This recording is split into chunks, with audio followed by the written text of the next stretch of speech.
Hello, welcome back to my channel.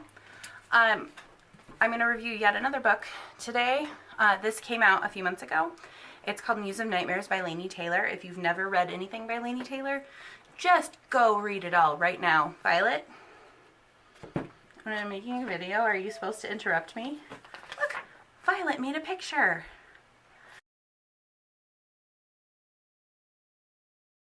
Okay, can you take this and put it somewhere special? Okay, I'll put it right here. No more interruptions. Anyway, go read all the Laini Taylor. She wrote a series called Daughter of Smoke and Bone that, at first, when I started reading the first book, I should do a different talk about that so I don't go off on too much of a tangent, but when I started the first book, I found the main characters to be a little pretentious. But they won me over really quickly. And the entire story, yeah, just read them. Read Daughter of Smoke and Bone. It's a trilogy. Muse of Nightmares is supposed to be a duology, but I had the same reaction when I got to the end of Daughter of Smoke and Bone, and I was like, really? You're going to leave us there? And I kind of have a feeling there's some things that happen in this book. There's some things that are said in this book.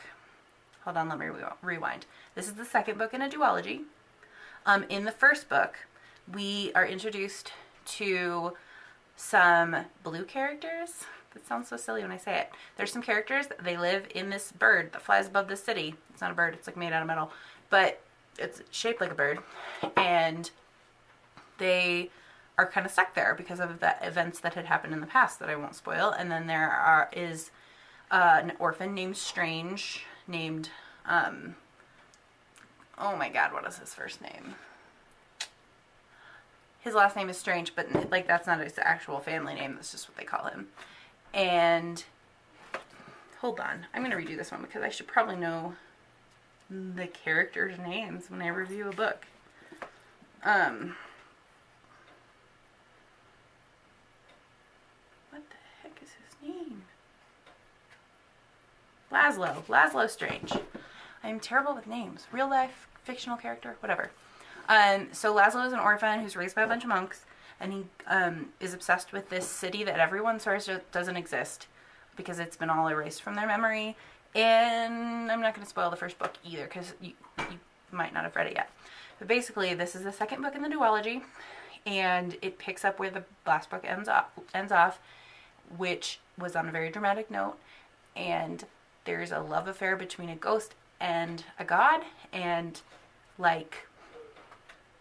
And it seems, they're blue, and it all seems ridiculous, and it's amazing. It's amazing and involved and complex, and there are some things said in the latter half of the book that kind of bring some things together about Daughter of Smoke and Bone.